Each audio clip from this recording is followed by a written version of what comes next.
Am I the asshole for refusing to let my sister move into the house that I inherited after she called me selfish? 3 years ago, my grandmother passed away. She and I were extremely close. When I was growing up, she practically helped raise me because my parents both worked long hours. I spent summers at her house. She taught me how to drive. She helped me pay for community college. She was one of the most important people in my life, so when she passed away, it hit me hard.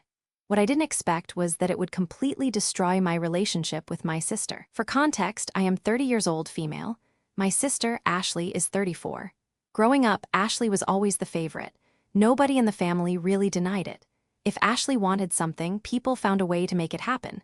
I learned pretty early not to expect much, but my grandmother was different. She always treated us equally, or at least she tried to. When she passed away, everyone assumed her house would be sold and the money divided among family members. That was what all of us expected. Then the will was read, and everything changed. My grandmother left the house entirely to me. The room went silent. I remember my sister staring at me like I had somehow tricked an 87-year-old woman into signing paperwork. My mother actually asked the attorney if there had been a mistake. There wasn't. My grandmother had updated the will years earlier. Apparently she wanted me to have the house because she knew I could never afford one on my own. Housing prices where we live are insane. Even with a decent job, buying a home felt impossible. The house wasn't some mansion. It was a modest 3-bedroom home in a suburban neighborhood, and it was fully paid off. That alone changed my life. I moved in 2 months later. For a while, everything was fine. Ashley seemed annoyed, but mostly kept her comments to herself until her husband lost his job.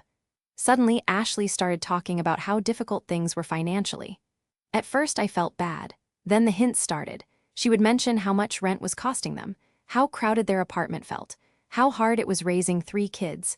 Then one day she asked if they could move into my house temporarily.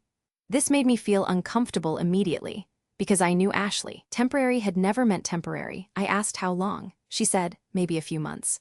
Then she couldn't give me an actual timeline. That was red flag number 1. I told her I needed time to think. The next day my mother called, then my father, then my aunt. Apparently Ashley had already started telling people I was considering it, and now everyone wanted to convince me. The more people pushed, the less comfortable I became.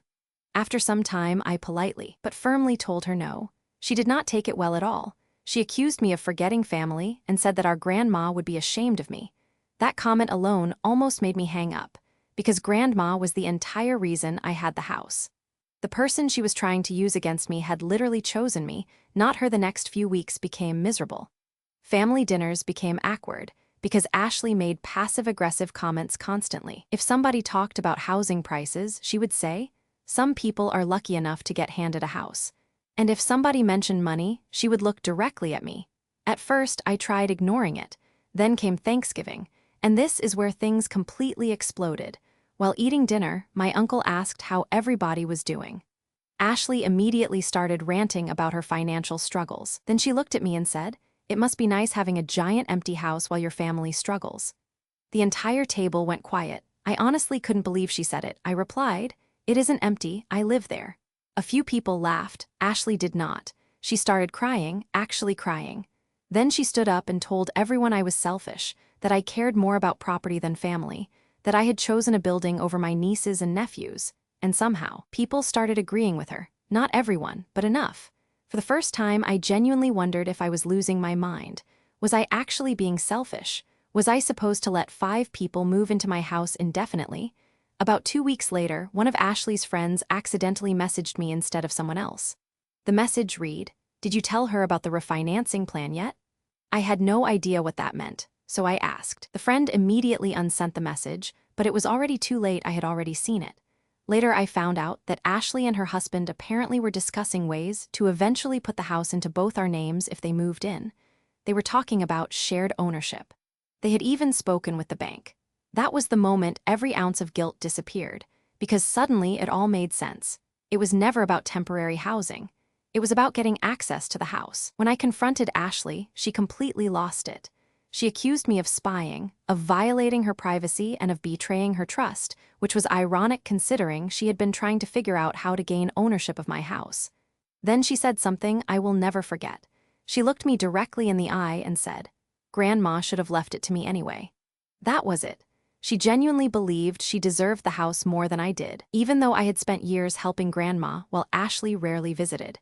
Now most of my family is split. Some think I did the right thing. Others think family should always come first. Ashley still barely speaks to me, and according to my mother, she tells people I basically stole her inheritance. So now I'm wondering if I am the asshole for refusing to let my sister move into the house I inherited.